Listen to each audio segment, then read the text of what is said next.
In 1990, Regina had a problem. Studies launched by the Mayor's Office and the University of Regina found that our children were particularly susceptible to hunger and malnutrition. In response to this inquiry, REACH was born as an incorporated, nonprofit, charitable organization. When REACH began, we could only imagine the scope of what we could do. Now, REACH has expanded from a school lunch program to an umbrella organization covering numerous food security programs. So REACH was developed 30 years ago, and I always have to give credit to those original people who developed REACH.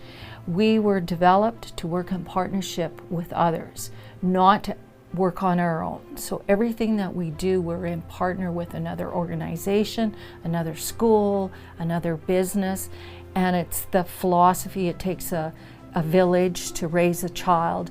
It takes all of us to do that. And so last year we worked with almost 200 other partners to deliver all of our programs. You know, I'm a firm believer in that it's like love, that we all have more to give. And when you're giving to REACH, you're helping people develop skills and make better choices and to eat better, and so it's doing all of those things when you give to REACH, but it's not to devalue any other charity, because it's all of us together that is going to improve the world and is going to improve the life of the people that in the community. In our first year, we raised and distributed $63,000 worth of food to children around the city. Now REACH processes over $1 million worth of food every year. Research has proven that childhood nutrition is tied directly to academic success. So by providing healthy and nutritious food to children, we can help them reach higher levels of achievement. REACH's child nutrition programs provide funding and support to Regina schools, daycares, and community agencies, and the food boxes help people to enrich their lives and the lives of their families with healthy food.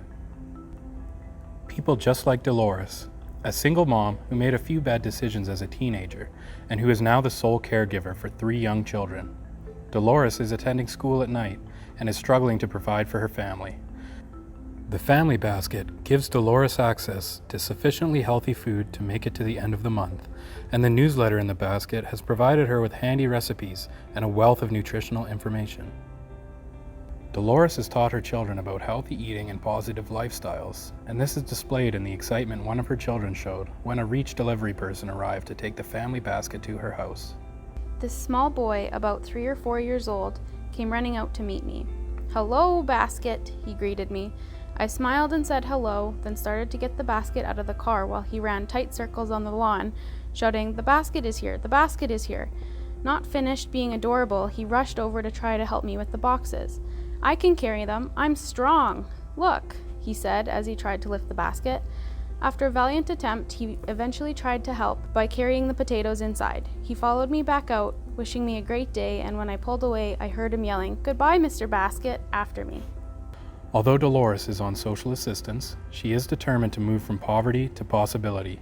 Dolores wants to feed her children healthy, nutritious food so that they have the opportunity to grow up strong and to learn better in school. Over the last 30 years, REACH has expanded all across the city, moving into schools, senior care centers, community centers, and more. We at REACH believe that everyone has a right to safe, nutritious, culturally acceptable, and affordable food, and the opportunity to obtain it through non-emergency sources. So at REACH, the concept is that we have 3 pillars at REACH. 1 is child nutrition, 2 is education and health promotion, and the 3rd pillar is food security programs. So within the child nutrition, that's where we started. We support somewhere between 15 and 18 other organizations and schools for breakfast, lunch, supper, and snack programs. And in the summer, we deliver a lunch program with the City of Regina at the playground sites, but we also support some other organizations for their day camps and things like that. In the education and health promotion side, we teach cooking classes to kids as young as 3 and 4 years old, after school programs, and adult classes and community kitchens, where we partner again with other organizations to deliver those programs and also to customize and to tweak those programs to meet their clients. And then we also do orientation programs for new immigrants, the Canada Food Guide, and things on nutrition and health and how food and health are combined. And then we have our food security programs. And our food security programs are all about breaking down the barriers of cost and transportation. So we have a number of programs. We have the Good Food Box, which is available to anybody, and it's at different depots throughout the city. We have a Family Basket program, which is a program where individuals who are on social assistance choose to buy the box, and it comes off of their check, and we'll deliver to the door with that program. Then we have mobile stores. We have a number of mobile stores in the community, and in Regina, low-income senior high-rises, where we go in once a week and deliver groceries. And then we have another program called the Convenience Meal Program, which is a frozen meal and fresh food home delivery program where individuals can phone in to our office, order the food, and we deliver to the door. And they can pay with cash or checks or e-transfer or debit and credit. So, and that one's predominantly seniors, but it is open to anybody. So people recovering from surgery, new moms, there's all kinds of reasons why somebody might order. But again, it's predominantly for seniors, and it allows seniors to stay in their homes longer. I've always enjoyed purchasing the Good Food Box and Family Basket. I receive just enough fruit and veggies for me and my boys. When I can purchase the Good Food Box, I find it more affordable than even the store.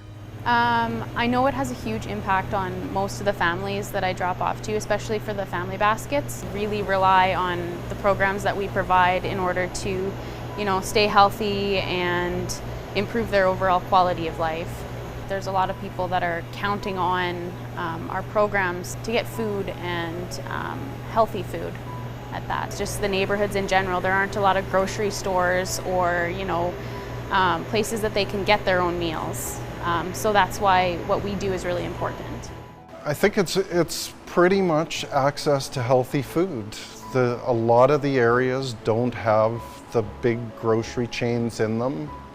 Main grocery store chains have abandoned the areas, and so access to healthy food just isn't there. You're not getting fresh produce, fresh dairy, you're not getting the healthiest things for you and your family. And so I think it's the fresh, healthy aspect of it. We pack sometimes north of 1,000 food boxes in a week. We have quite a variety of customers at our senior stores. We have predominantly seniors who, for whatever reason, don't have the best access to food. We also do the YWCA, which is a completely different clientele. A lot of younger women who have found themselves there for a myriad of reasons, and they're all awesome people too. They're people who have made a decision to use a portion of their funds for healthy food, which tells you that they're trying to make a difference in their life and in the life of their kids. We still have, we all still have the same goals, and if anything, it's gotten busier. REACH was able to quickly react to the COVID-19 crisis by redirecting resources away from in-person programs to a delivery-based food distribution system. To replace the school lunch program, we implemented a summer lunch program, providing 1,050 meals daily for children. So with COVID, of course, just like many organizations, our biggest fear would be if somebody had got sick. So fortunately, we work in the food industry, and we have a lot of protocols in place already. So we were just able to up those protocols, work with SaskCal and ensure that we were doing the social distancing. When masks were recommended, we implemented that. And we put a number of things in place so that customers could still come in place. What we did see is we do have a strong infrastructure, loyal staff, very loyal volunteers, that we were able to meet the demand. So we had, in a lot of cases, probably 5 to 6 times the demand that we would have in a normal month or year put upon us to do that. We had huge support from our suppliers who did everything in their powers to get us the food that we needed to make those baskets. We had corporate donors who stepped up without being asked to help us with extra finances. United Way came forward and provided us with some extra funding so we could pay our staff a little extra for the risks that they were taking working through COVID. And fortunately, that strong infrastructure that we had enabled us to continue and to make the demands. We also had expertise with the child nutrition programs, and we're able to partner with the City of Regina and contract to Everast Place, Real, to provide school lunches in replacement when all of the schools closed. So we were able to do that also. So yeah, it's been a really huge, busy time during this, but we were able to do it. According to the Child and Family Poverty in Saskatchewan report of 2019, 26% of people under the age of 17 can be considered poor under the UN's poverty definition. Unfortunately, that number hasn't dipped below 26% for the last 10 years. You know, food insecurity and child hunger, unfortunately, are still an issue. And we've had successive governments of various politics who have all said that they were going to get rid of child hunger, both provincially and federally, and we haven't done it yet. So, you know, again, it takes a collaborative effort and all of us working together. But yes, we were facing the same issues we were 30 years ago. It's improved maybe slightly, but we still have a long ways to go.